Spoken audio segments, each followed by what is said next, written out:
Thank you very much, Guillermo. Thanks a lot for the invitation. We're short on time. We still have one excellent talk to listen to, which you don't want to miss, so I will be quick and to the point. I will talk about neuromorphic computing towards event-based cognitive sensing and control. We all are by now, I guess, familiar with event-based sensor. It produces the stream of events, these small event packages that come from each pixel asynchronously over time. What do we do next with this stream of events? We feed it into a computer, which is not a bad idea. So these part here, some sensor, some camera, and computer, we have it with a regular image as well.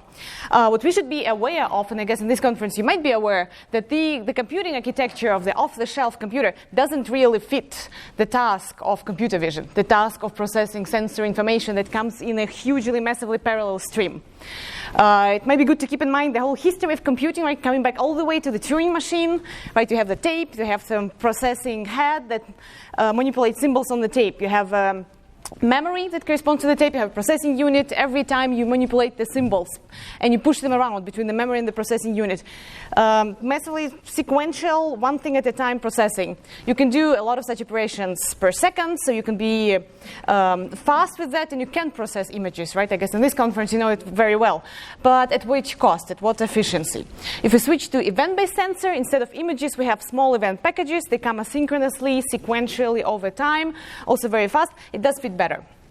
So we get better efficiency, better performance. However, still, we should be aware that this computing architecture was not developed for event-based computing. So the match is still not perfect, and there's still a computing cost when you try to implement all the event-based computing algorithms on this synchronous, clocked, digital computing unit. So as Mike has argued, and I think it's pretty clear, that there can be a hardware that matches better event-based processing. And that event-based hardware would do that better, would match better event-based input. Now on the market, there are quite a few devices that support this event-based processing. People call them neuromorphic devices because they're neuronally inspired. They're usually a hardware implementation of neuronal networks, event-based neuronal networks, spiking networks, particularly luckily for event-based vision, right, event-based processing. Some devices use mixed-signal analog digital electronics to realize these neuronal networks. Others use digital. But anyway, so there's an opportunity for us to have some hardware that matches better the output of the sensors. Now, since this hardware is completely different from what we know, like regular computers, you don't write software for this hardware. The question is out there how to program these neuromorphic devices. We don't write functions for them. We don't do, TensorFlow, Python processing directly on this device. It doesn't really work. It's completely different computing architecture. But of course, the first thing you can think of is neuronal networks here in hardware, neuronal networks in all the machine learning community, deep learning, CNN, very successful. So maybe that's the first choice. And it is. So we have also done that as the first thing. And the easiest thing or the straightforward thing is you take some off-the-shelf convolutional, let's say, neural network, you train it for a particular task in mind. In our case, in collaboration with Toby Delbruck and Bodo Rukauer, we have taken a particular data set. It's called predator-prey data set. There's a robot that's supposed to chase another robot. It visually perceives this robot. And the network, this convolutional neural network, is trained to categorize the images of the prey robot, whether they are to the left, to the right, in front, or in front, so that the robot can steer in order to chase the robot. Very simple data set, just 4 classes, in vision-based data set. So what you can do, you can take your CNN, you can use a particular framework that Bodo has developed to transfer it in an SNN, the spiking neural network. It won't give you the same performance just after doing that. You have to tweak a little bit the parameters. You have to change a few things. We have this paper where we give a recipe which things to change. And then in particular, because you were training your convolutional neural network with images at the end, you might have constructed these images from events, but they are images, or you take 5,000 events, you sum them together, you have a little image, you train a CNN. Now, if you take your spiking neural network and use it with events that come asynchronously, then your performance will go even lower. Like you will lose all the performance. So you have to do some additional things to make these networks work with event-based input. Without images, but it also kind of works. So you can tweak it and make it work and bring the recognition up to the same level as you had with your original analog neural network, but it's much, much lower cost, okay, because we use event-based computing. This part I will maybe skip even faster. So we even went one step further, and we used this mixed signal analog digital hardware to implement a convolutional neural network. What is special if you use the hardware? Because when you use the hardware, you cannot cheat anymore. So your convolution needs to do without weight copying around. So you cannot, even if you simulate a spiky neural network, you can do some tricks which are not really possible if you have truly neuronal hardware.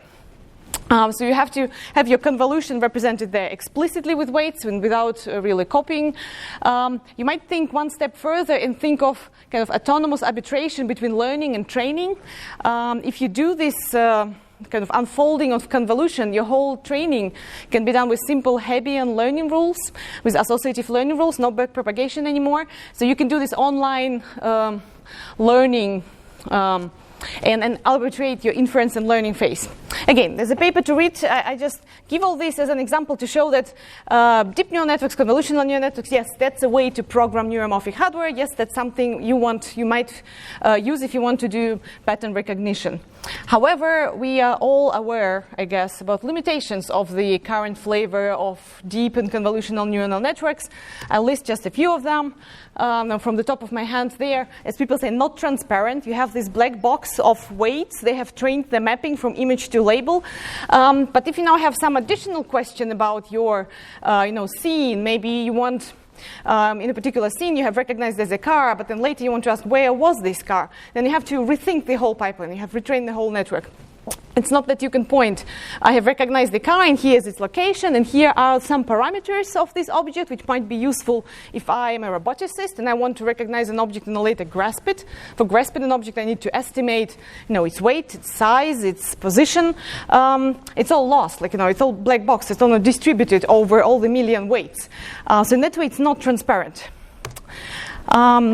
Kind of related to that, it's also not easy to learn something post-training. I have trained my big black box, and if I have now a new object, it's not that I can easily add it to the list. I have to retrain the whole thing because of catastrophic forgetting and so on.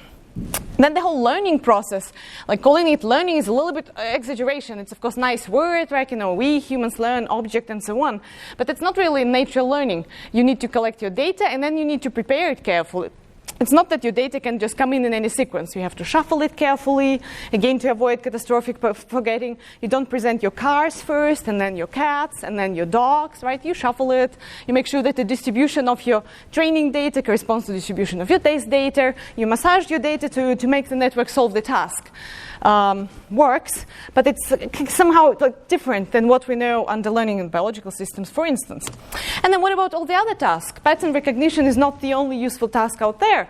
In particular, for people like us who deal with robotic systems that we want to control, there are other things we need to do. It's not enough just to have a distribution of possible correct answers at the end. We make a decision. Which answer do I take now? Is it really a 3 or is it really a 5? And then take consequences out of this decision. Maybe it was a wrong decision, then I want to relearn quickly later. I need to do planning. With many answers that I might get from a neural network like that, I want to plan different sequences of actions leading to a goal. I need to control motor effectors. That's a separate story, and it's all very separate from pattern recognition task. And then at the end, I want to represent knowledge in some way on which I can perform queries later. So the whole knowledge representation. I guess as this neural network community, we should be aware that we haven't really solved the artificial intelligence problem, right? Artificial intelligence is about how we represent symbols. How do we do symbolic processing? Until now, we don't know how to do this with neuronal networks. Neural networks only deliver us one little component in all this symbol processing. They allow us to link symbol representation to sensory surface. I have an image, and then I can give you a symbol, a cat or a dog. But symbol manipulation, knowledge representation in a queryable way, we're not there at all. So these are some serious limitations. So we can, of course, always improve the systems and always squeeze the last percentages of recognition rate on database X, Y, or Z. But there are some fundamental problems. And for many domains, we have to kind of step back, and maybe another step back, and become very humble and modest and see whether we maybe need to do things completely differently. Learning from biology seemed to have been helpful throughout the history. From biology, we can learn a few things. First, in biology, perception is not about nice images. It's not about recognizing, putting labels and everything. It's a lot about estimating parameters for actions. How wide shall I open my hand when I grasp something? Where shall I move my hand? Where shall I direct my eyes to? It's all about parameter estimation for guiding actions. Because of that, the perception, motor control, and learning, because you want to be adaptive in this whole process, are tightly interwoven. So it's not like perceive, I do all my perception, done with that, right? 10,000 papers per year. And then I learn something new, and then I can act on that. I can use it for motor control. It doesn't really work like that. In biological systems, this whole loop is much more tightly integrated. And in biological systems, if we order them according to their intelligence, then we can see that intelligence comes from intelligence and smartness of your memory. If you're a memory-less system, you only do reactive behavior. You're a frog that stings its tongue to a fly. You're not for intelligence. If you have very sophisticated memory and you can keep the map of the environment which you have just navigated, then you can perform more successful actions if you have some complex tasks to accomplish in that environment. So from all the things that we could learn in biology, in this respect, I'll focus here on one thing, memory. So intelligent processing requires smart memory. And in a way, in a deep neural network, we are lacking such smart memory, episodic or working memory, the memory of what has just happened before. And so that's why we work on a different framework, different computational framework, which focuses on memory. And the memory arises from recurrence in the network, from massive feedback in the network, which creates a dynamical system in the neuronal network. So I will spend a few slides to just present you the building blocks. And then I'll show you a few examples how we can use these building blocks to build some architectures that can solve some tasks. And then I come back to the spike-based computing and the neuromorphic hardware. So as I mentioned in this other talk, there's a whole theory behind. In theory, is formulated mathematically in a continuous space, continuous in time dynamics of some activation function U defined over some continuous space. What is the space? The space is some behavioral variable. It can be some feature out there in the environment, and by feature I mean some macroscopical attribute, maybe color, maybe orientation, maybe the texture, quality, some parameters of the texture, something I can talk about. And these features are usually some continuous spaces. So over the space I have activation function. It follows these dynamics. It's an attractor dynamics. Now minus U term means that U converges over time to whatever the three other terms tell me. Some negative resting level, the input coming from maybe my camera, and these strong lateral interactions, this feedback. And the lateral interactions are as simple as you can imagine them. It's like the simplest possible convolutional neuronal network. You see convolution here, right? The integral with some kernel. The kernel is just the sum of Gaussians. Am I still there? Right, so the simplest possible kernel, no gabbers, nothing, just a simple positive and negative Gaussian. The positive Gaussian reflects the fact that the closed positions on this dimension, they excite each other, they support each other. If I see something red, that it might also be pink or might be orange, but it won't be blue, so it inhibits everything else, and that's the negative part of the kernel. And additionally to that, there's a nonlinearity. So this dynamics has a nonlinearity. If I am below some activation threshold, there's no output. Similar to how spiky neural networks work. If I'm above activation threshold, then I give some output. So very, very simple dynamics, but it gives you some powerful properties, even this super simple system.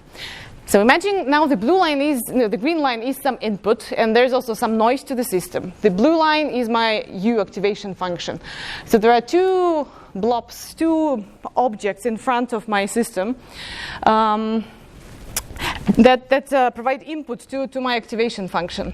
I'll let it run again so I can talk. So there are two possible positions at which I could direct my eye movement. Because of these interaction dynamics, one of these positions reaches the activation threshold first. The activation engages here and pulls this activity peak.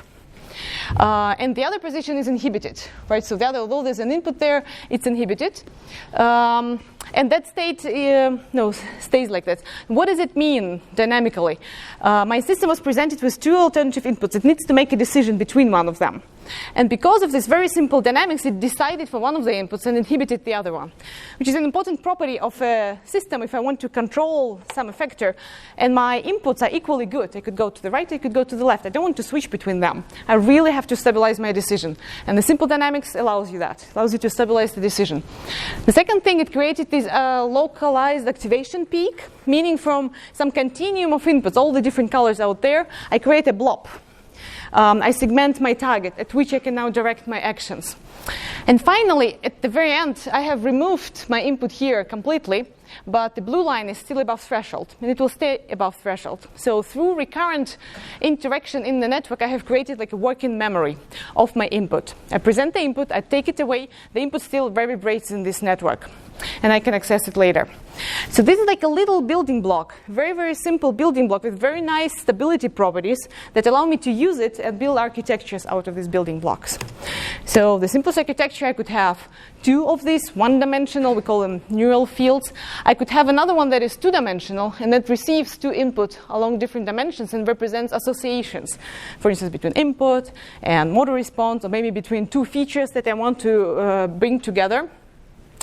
And additionally to that, I can have a long-term memory trace of activity in this two-dimensional level that will shape my dynamics later. So there's much more to say about that, but the main idea is that I have this very simple building block that has the memory property, that has a lot of recurrency, but otherwise it's kind of encapsulated from the rest of the system, and I can use it and build architectures. 0 time. So I will skip a few slides and just show you a few architectures as an examples of what you can do. So what you can do, what we have done in the past, build an architecture for action selection. So if you have a robotic agent, it has several effectors, it has several sensors. Each effector and sensor builds what we call an elementary behavior. And now the agent can produce sequences of these elementary behaviors depending on the visual scene in front of it, which objects are there, depending on the task, depending on availability of different actions. We have developed an architecture where you can learn different sensory motor transformations and sensory motor mappings required for different behaviors, from moving your eyes to moving your hand. It's always based on some sensory input, including vision and also some motor control. Then we did sequence learning, we did haptic SLAM, as we call it, learning the shape of an object by manipulating it, the problem similar to a SLAM problem. And also did some simultaneous planning and acting, so finding the most optimal path from the starting position to the goal position by spreading activation in the network. How serious is this time? Let's just run out. Because I wanted to show you a few concrete examples too. One, parsing action sequences. So here a task is we have a visual system that observes a scene.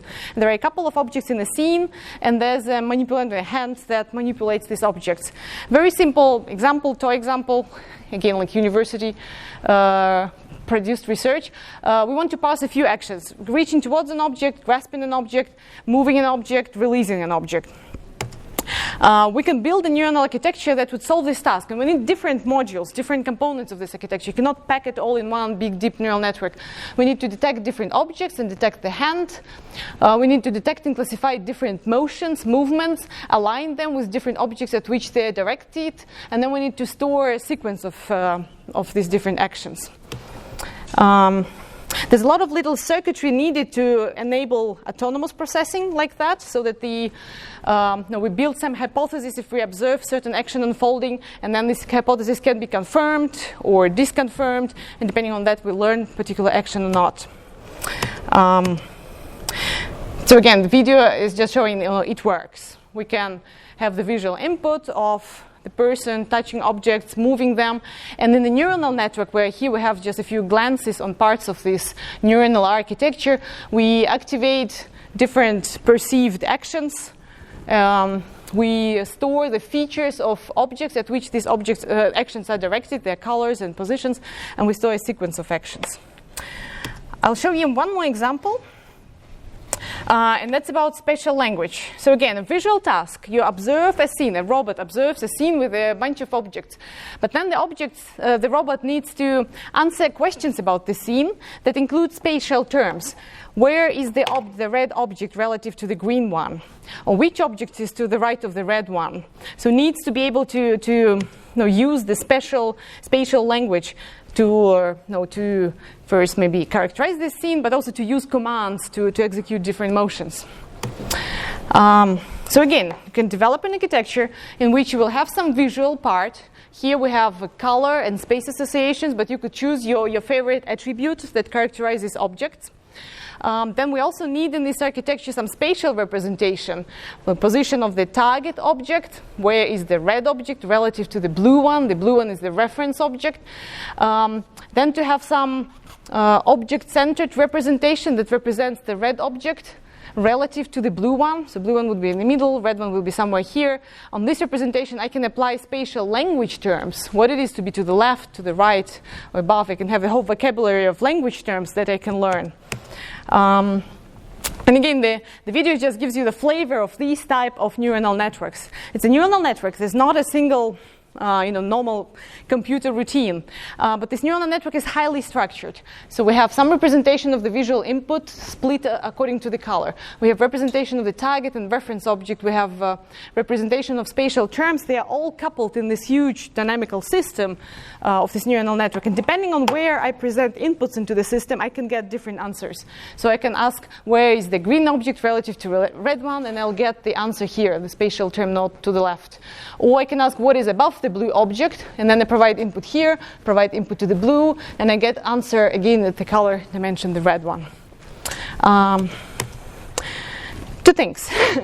So one, to this network, we've been developed this whole framework for a long time, implementing it on a regular computer. It runs very slow. It's really power consuming. So we were waiting for the hardware to emerge that would allow us to implement it more efficiently.